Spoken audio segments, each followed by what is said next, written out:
Chapter 33. Sierra's Return to Base. Minutes stretched like hours as the pulsating rhythm of the truck's engine vibrated beneath them. The murmur of the crowd and the distant sounds of city life provided an eerie backdrop to the escalating tension in the vehicle. Carlos's knuckles whitened as he gripped the door handle. Each breath he took felt heavier than the last. Every beat of his heart became louder in his ears. He cast stealthy glances at Sierra, who seemed lost in thought. Her eyes narrowed, brows furrowed, and hands gripping the steering wheel. Spotting the black SUV rounding the corner, it didn't merely turn. It lunged, like a predator spotting its prey, with a perseverance that was unmistakable. The hum of its powerful engine grew louder, and its headlights glinted menacingly, creating a stark contrast to the oblivious pedestrians around them. Carlos felt a lump form in his throat as he wrestled with the decision to urge Sierra to speed away or to prepare for the imminent confrontation. The narrowing distance between them felt like a tightening noose, and the street transformed into a deadly chessboard. And the next move? It was all up to Sierra.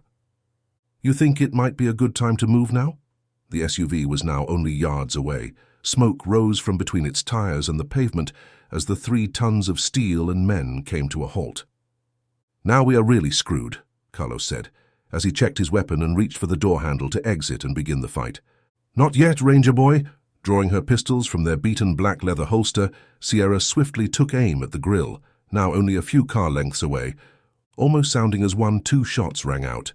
Sierra had placed the shots not at the driver or the passenger, but into the grill, which ensured that no matter the number of people in the car, it wouldn't be following them. As engine coolant began pouring out at a fast rate onto the pavement, Sierra dropped the shifter into drive and hit the gas, launching the truck forward around the SUV. Unlike in the movies, cars in the real world cannot take numerous bullets and still stay mobile.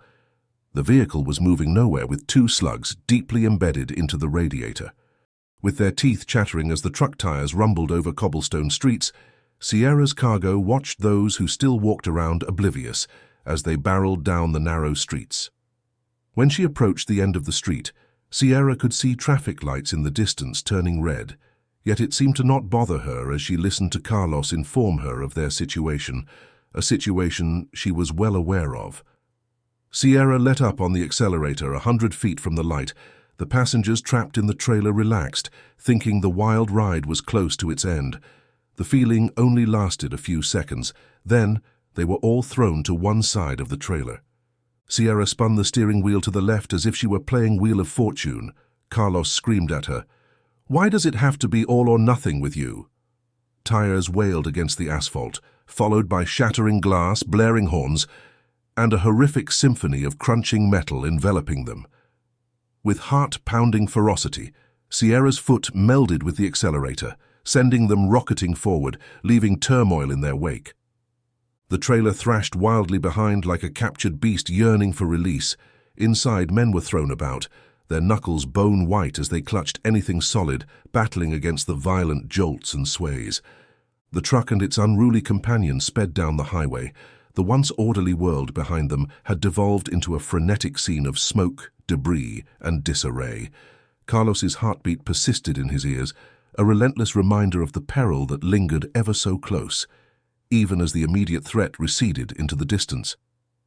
Sierra's eyes were laser-focused on the road ahead, yet her mind was ablaze with thoughts of pursuit and survival. Carlos, attempting to mask his still lingering anxiety, exhaled a breath he hadn't realized he was holding. While the crescendo of destruction dimmed, as they distanced themselves from the havoc, the looming uncertainty of what lay ahead pulsated through the cabin of the truck. As they lay on the trailer floor, Sergeant Smith and Kate looked at each other. They both had expressions on their faces that seemed to ask the other what had just happened. Shaking off the turmoil that just occurred, they began checking on the other men and found only bruises and sprains.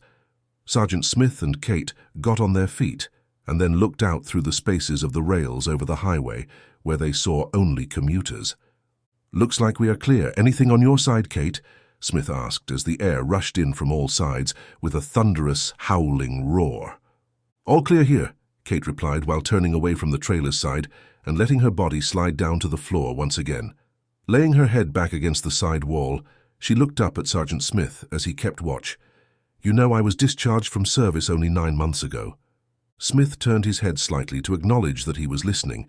Seeing his actions, Kate continued, "During that time, I haven't exercised. Had I known I would be sitting in the middle of a revolution against my own government, I would have doubled my workout." Kate closed her eyes and laughed at the thought. After a few seconds of reflection, she began once again. "You know, back in St. Louis, right before things turned, I was telling myself over and over that it's not my problem." The anguish in Kate's voice could be felt by all. I was still repeating that in my mind as I drew and fired again and again. Smith turned to face her. "Do you wish you would have stayed home now?" he asked with empathy. Looking up at him with a straight face devoid of any emotion, Kate replied, "No. Didn't you listen to what I just said? I wish I would have exercised." Throughout the trailer, laughter erupted. Then Mac spoke. "How do you think I feel? I was discharged in 1973. Once again, laughter rang out, even louder than before. Carlos sat silently as they drove down the highway. He reflected on the recent events and now understood why Sierra had chosen to sit waiting for the SUV to get so close. Feeling as if he should say something to Sierra, he said, "I had my doubts about you back there, but you did the right thing." Sierra could see the exit where the UN vehicle sat swiftly approaching. She turned to Carlos. "Well, you might not like this."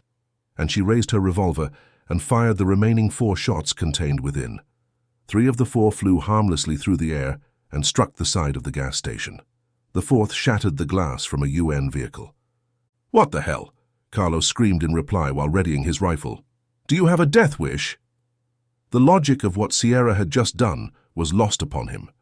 Looking out the back glass, he saw what appeared to be a long white snake with blue spots heading down the exit ramp. Carlos even imagined the head hissing at him. "Well, to answer your question, hell no." Sierra answered Carlos's question. Carlos's continued, "Well, I don't think it was right, and it looks like many more have showed up since we stopped." Looking over at her driver's side mirror, watching as the UN vehicles crossed the median, Sierra felt that she might have made a bad call for the first time since leaving the ranch. With the ear-piercing gunfire, all the laughter in the trailer drew to an abrupt end. The trailer's inhabitants looked at one another, puzzled, as they all made their way to an opening in the trailer's wall. "Holy shit!"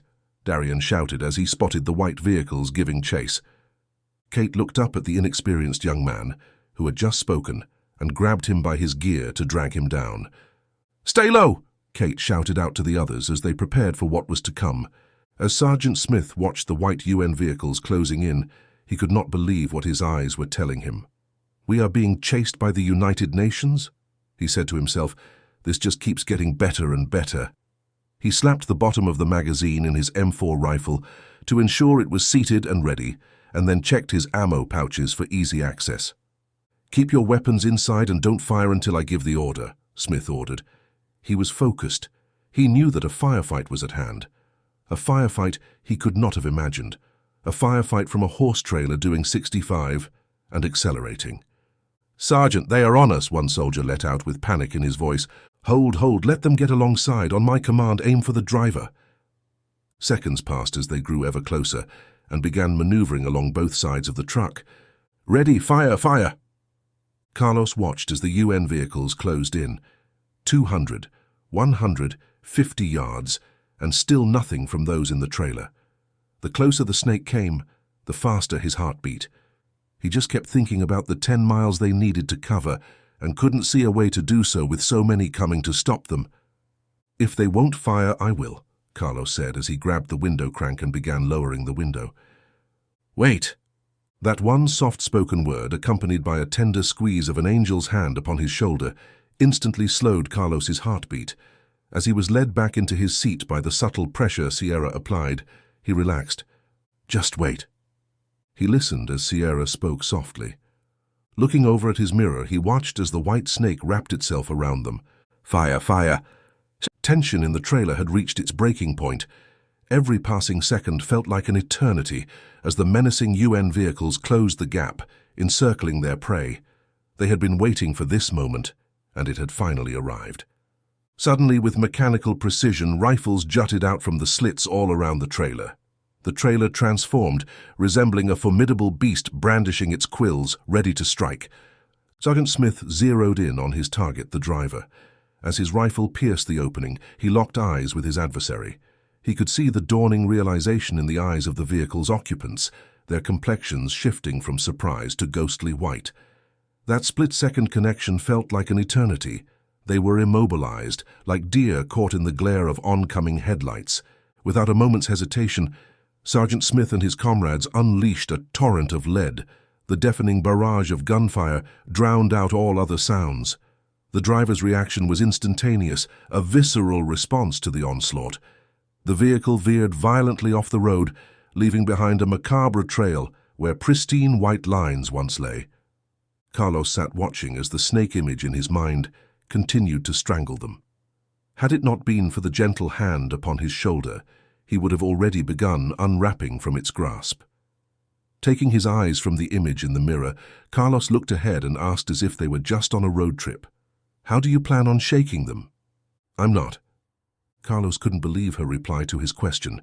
He quickly brought his full attention to Sierra and then back to the highway ahead.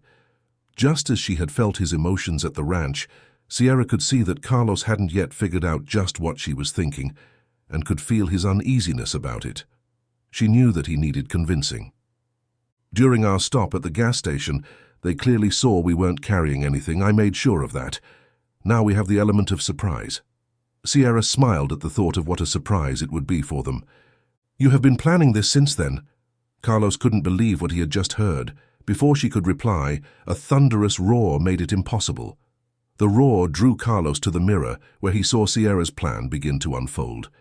He watched as car after car turned into shredded metal. In his mind, Carlos saw the head of the snake die off as another took its place. "Well, I didn't plan on this," Sierra remarked as she pointed at the cars ahead. "What?"